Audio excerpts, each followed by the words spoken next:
Brum brum brum, nandito na naman si Machong Brum Brum. Ha ha ha! Hi mama, ha ha ha! Mga kabrum brum, may nakita na naman tayong tutulog sa tabi ng kalsada mga kabrum brum.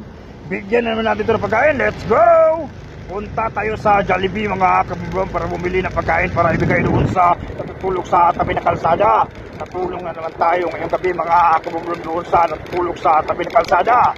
Kabigay na naman tayo ng pagkain at saka pera mga kabrum brum. At least man lang sa ganitong paraan nakatulong na naman tayo. At may napasaya na naman tayo ngayong gabi mga kabrum.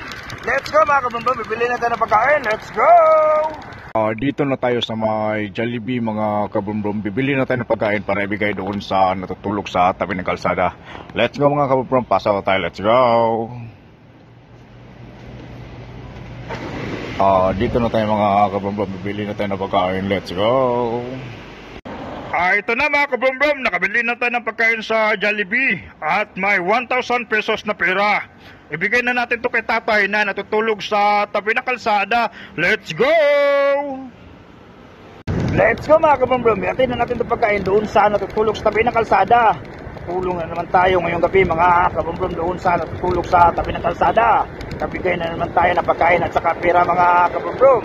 At least man lang sa ganitong paraan nakatulong na naman tayo.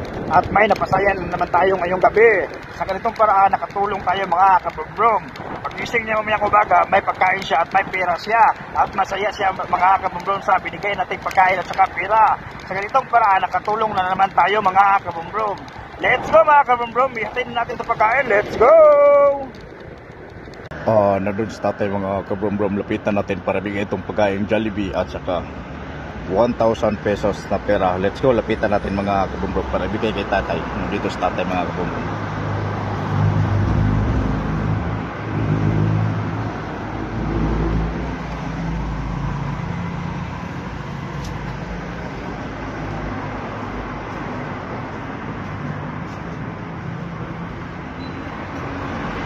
Let's go mga kabrum, nabigyan natin pagkain kay tatay. Let's go.